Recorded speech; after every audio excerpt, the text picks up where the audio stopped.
আকাশে অন্ধকার নেমে এসেছে, কিন্তু উজ্জ্বল সিলেট আন্তর্জাতিক ক্রিকেট স্টেডিয়াম। ঠিক যেভাবে উজ্জ্বল হয়েছে এনসিএল টি-20 টুর্নামেন্ট, আজ থেকে মাঠে গড়িয়েছে টি-20-র এই ঘরোয়া টুর্নামেন্ট। যে টুর্নামেন্টের আজ 4টি ম্যাচ ছিল, সেই 4টি ম্যাচ অলরেডি সমাপ্ত হয়েছে।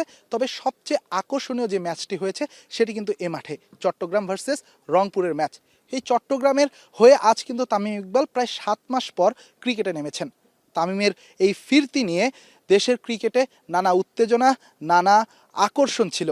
ঠিক তিনি কেমন করবেন তার প্রত্যাবর্তনের দিন, যদিও তার প্রত্যাবর্তনটা ঠিক তামিমময় হয়নি। মাত্র 10 বল খেলেছেন, 13 রানে তিনি আউট হয়েছেন। অবশ্য একটি 4 এবং একটি ছক্কাও রয়েছে তার ইনিংসে। প্রথমেই তাকে দেখে যখন মনে হয়েছে তিনি বেশ ছন্দেই ছিলেন, কিন্তু তারপরে আসলে এনামুল হক জুনিয়রের বলে তিনি বোল্ড আউট হয়েছেন।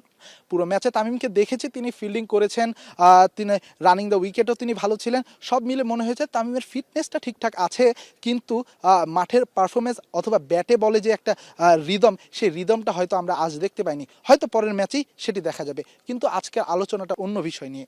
আজকের আলোচনার মেইন বিষয় প্রথমে যেটা বললাম, আকাশে অন্ধকার নেমেছে, আলো সিলেট ক্রিকেট স্টেডিয়ামে।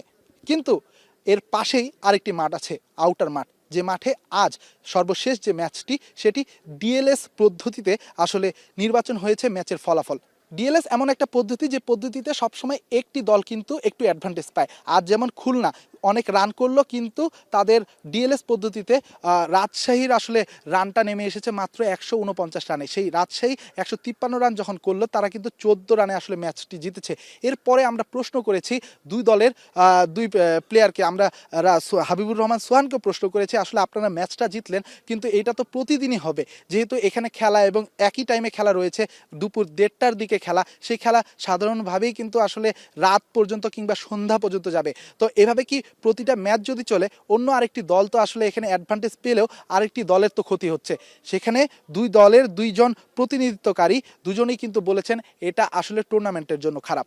এখন এরকম ম্যাচে যদি ডিএলএস থাকে, সেক্ষেত্রে প্রথম দিকে যারা ব্যাটিং নামে ওদের রানটা আগায় রাখার ওইটা টিমটা ডিমান্ড করে। তো আমিও চেষ্টা করছি যত কুইক রানটা আগায় রাখা যায়। হ্যাঁ, ওই মাঠে ডিফিকাল্টি, এটা ধরেন আমার এগেনস্টে যদি হতো তাহলে আমি নিশ্চয়ই বলতাম যে না, ডিফিকাল্ট।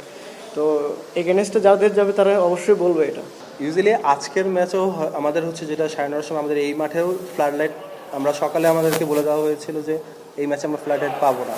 তো পরবর্তীতে ফ্লাড লাইট আসছে, সেটা আমরা যাই হোক আমাদের ক্যাপ্টেনকে কনসার্ন করা ছিল না এটা, কিন্তু অ্যাটলিস্ট যেহেতু আমরা টি-20 ম্যাচ খেলতেছি, এমন একটা সময় ফ্লাড লাইটের নিচে ম্যাচ খেলাটা উচিত আমার কাছে মনে হয়। কারণ একটা ম্যাচের রেজাল্ট ডিএলএ যাওয়াটা খুব ভালো একটা জিনিস আমার কাছে মনে হয় না। কারণ এখানে সবাই আমরা খেলতে আসছি, ম্যাচ খেলে হারা একরকম, আর ডিএলএ হেরে যাওয়া আলোক স্বল্পতার জন্য দুটো ডিফারেন্ট জিনিস। দুই দলের প্লেয়ারের সাফ কথা, যদি টুর্নামেন্ট হয় তবে দুপক্ষকে দিতে হবে সমান অ্যাডভান্টেজ। একটি পক্ষ পাবে, অন্য একটি পক্ষ পাবে না। এটা কিন্তু দেশের ক্রিকেটের জন্য খারাপ, যেহেতু সবাই খেলছে, সবাই চায় আসলে ম্যাচটা খেলে জিততে। সিলেট আন্তর্জাতিক ক্রিকেট স্টেডিয়াম থেকে রেদওয়ান শাওন, এখন।